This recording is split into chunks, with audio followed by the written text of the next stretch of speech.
L'islam a débuté en l'an 612 de notre ère par la révélation du prophète Mahomet. Religion monothéiste dans un pays en proie aux superstitions et à l'adoration d'une pléiade de dieux.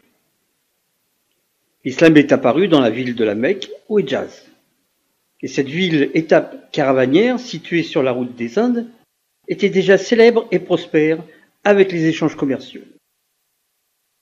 Elle était aussi déjà un haut lieu de pèlerinage païen, où par milliers les pèlerins venaient se recueillir et y adorer toutes sortes de dieux aux effigies de pierre. Alors telle était la situation sociale et économique du Hejaz à l'époque où Mahomet eut la révélation. Et cette religion naissante, en prônant une doctrine qui plaçait implicitement tous les croyants à égalité devant un Dieu unique, remettait en cause les traditions et surtout le pouvoir que donnait le commerce à la famille des Korachites. C'est alors que le 16 juillet 622, sous les pressions, que Mahomet décide de s'expatrier vers Médine. C'est ce que l'on appelle l'hégire, qui marque le commencement du calendrier musulman, reposant sur un cycle lunaire. Mais Mahomet se révélera un homme d'État énergique et autoritaire, puisqu'il expulsera et anéantira tous les clans rebelles opposés à sa doctrine. À cette époque, l'islam allait connaître un essor considérable, mais aussi les premières dissensions. Après la mort du prophète, les musulmans étaient divisés. Alors 3 grandes branches firent leur apparition. D'abord le sunnisme, puis le chiisme, et enfin le soufisme. La première d'entre elles est le sunnisme. Numériquement plus important, il tire son nom de la Souda, qui correspond à la transmission des actes et des paroles du prophète. Le respect de la Souda, ainsi que le Coran, était assuré par les califes. Le sunnisme est composé de 4 grandes écoles enseignant la jurisprudence et le droit musulman, au sein desquelles les oulémas, c'est-à-dire les savants de la loi, enseignent le Coran et la Sunna. Parmi ces 4 écoles, l'école hanbalite, fondée par Ibn Hanbal, se distingue des autres car elle se base sur la tradition, c'est-à-dire l'interprétation stricto sensu du Coran et de la Sunna, issue de la communication orale du prophète. Cette école rejette l'utilisation de l'opinion personnelle qui n'est qu'une interprétation intellectuelle du Coran et de la Sunna. En quelque sorte, il est fortement déconseillé de réfléchir. Depuis la révélation de Mahomet, un peu plus d'un siècle s'est passé et la parole du prophète s'est perdue dans la nuit des temps. Notamment depuis le XIIe siècle suite à l'invasion des Turcs seldjoukides, puis au XVIe siècle avec l'annexion de cette région par les Ottomans. Alors, en 1744, dans la péninsule arabique, l'alliance scellée entre un chef d'une tribu locale, Mohamed ben Saoud, seigneur du Nejdj, et Mohamed ben Abdel Wahhab, qui venait de fonder le wahhabisme, influencé par l'école hanbalite, a tenté de créer un pouvoir politico-religieux basé sur les préceptes d'un islam épuré de toute interprétation intellectualisée. Ce fut dans un premier temps un échec. Mais après cette tentative infructueuse et un long exil de la famille des Saoud au Koweït, c'est l'arrière-petit-fils Ibn Abdelaziz Saoud qui reprendra Riyad, réalisant ainsi l'unification des différentes tribus et proclamera la création de l'État d'Arabie saoudite en 1932. Le wahhabisme prend ses racines dans l'école sunnite hanbalite, créée au IXe siècle. Ibn Hanbal est le premier théologien musulman à appeler au retour de l'islam basé sur le respect stricto sensu du Coran et de la Sunna. Cette doctrine rejette les 2 autres composantes de l'islam, qu'il considère comme hérétiques. Elle deviendra la religion officielle en Arabie saoudite au XXe siècle.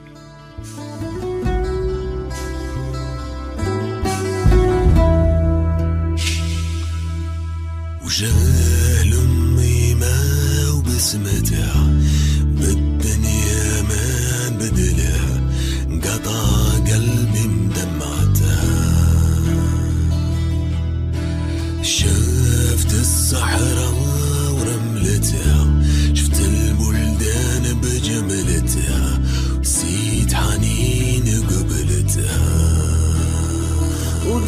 ودارت الايام وما فات غرام ودارت الايام وما فات ندام قلب النيمة اما يبدل صلاة قلب النيمة اما يبدل صلاة. D'une ambition plus internationaliste que le wahhabisme, un autre courant religieux, le panislamisme, né en Égypte en 1920, dans un contexte de domination de l'Europe et d'effondrement de l'Empire ottoman. Il sera constitué de deux mouvements relativement proches. Le salafisme qui vit le jour en ce début du XXe siècle, sous l'influence des écrits d'Al-Afghani et de ses disciples Mohamed Abdou et Rachid Rida. Les salafistes se reconnaissent aussi d'Ibn Hanbal. Pour autant, certaines différences mineures sur la forme plus que sur le fond leur permettent de se distinguer des wahhabites.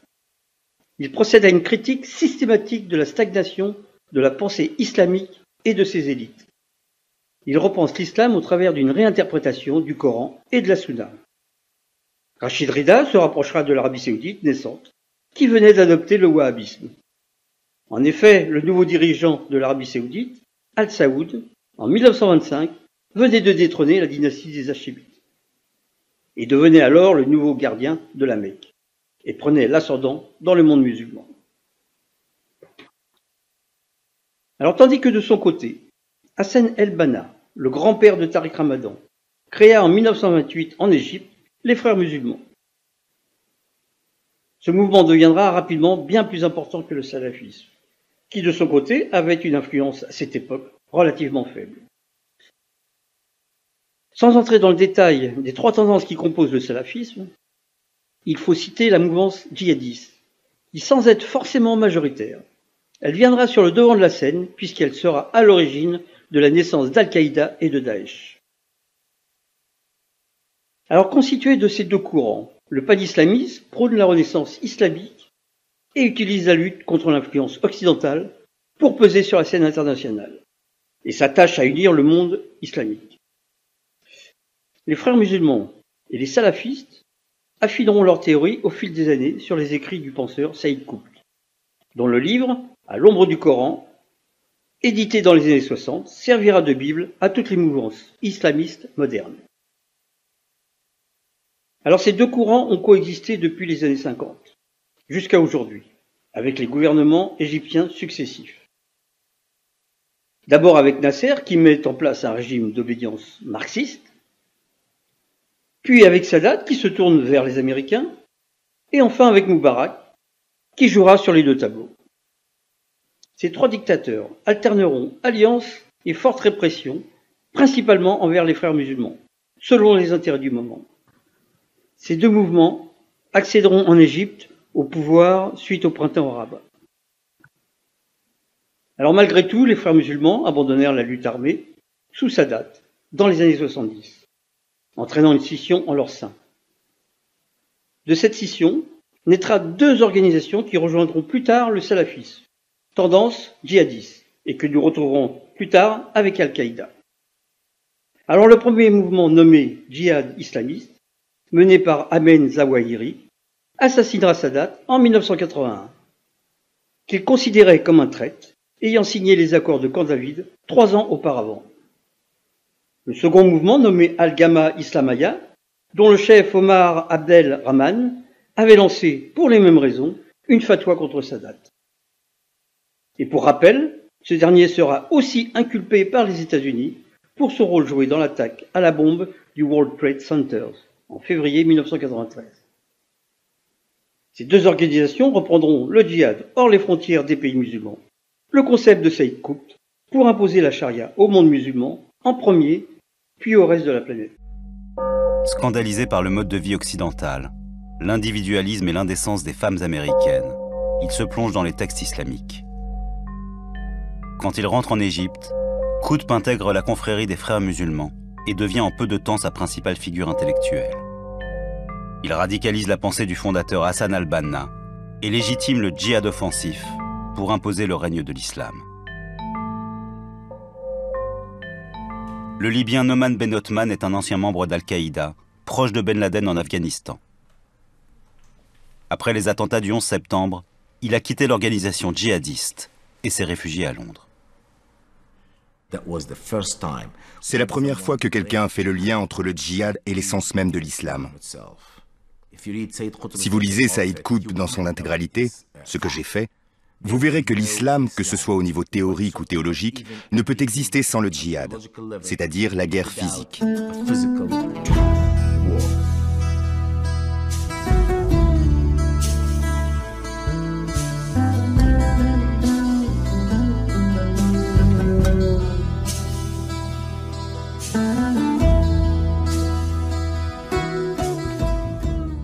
Le panarabisme s'est développé en Égypte, d'abord sous Nasser, en parallèle des mouvements islamistes. Et nous le verrons plus loin que Nasser jouera alternativement, ainsi que ses successeurs, avec les rivalités de ces deux courants. Le panarabisme s'est aussi développé en Irak et en Syrie via le parti Baas, qui instaurera un régime laïque dans chacun d'eux. Le panarabisme se réclame du parti de la résurrection arabe et socialiste. Ces deux partis frères et en même temps rivaux, qui pour faire court, tirent leurs origines dans le marxisme, en réaction à l'essor de l'Occident. Ils ont toujours été très proches de l'Union soviétique. Et seule aujourd'hui, la Syrie a conservé ses liens avec le grand frère russe. Et pour cause quand on voit dans quel état est réduit l'Irak. L'Union soviétique y trouve son compte dans les échanges commerciaux et de surcroît lui donne un accès à la Méditerranée, ainsi qu'un jeu d'influence majeur sur la région, et qui la rend aujourd'hui incontournable.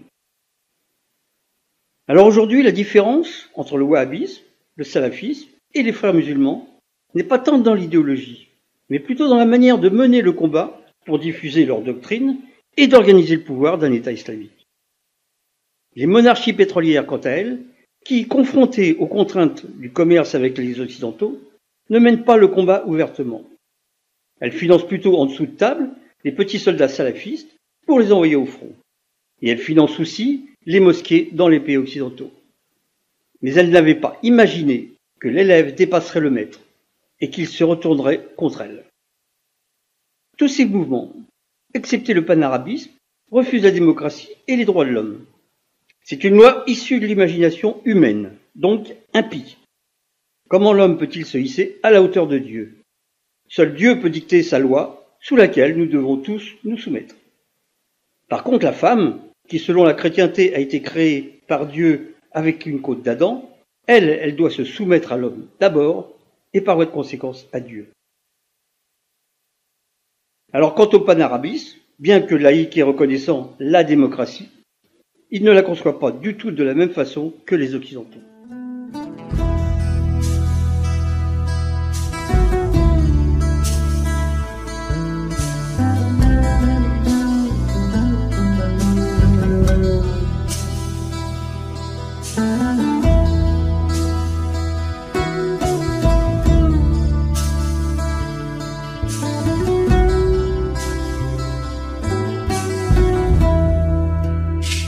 ودارت الايام وما فات غرام ودارت الايام وما فات ندام قلب النيمة اما يبدل سلام قلب النيمة اما يبدل سلام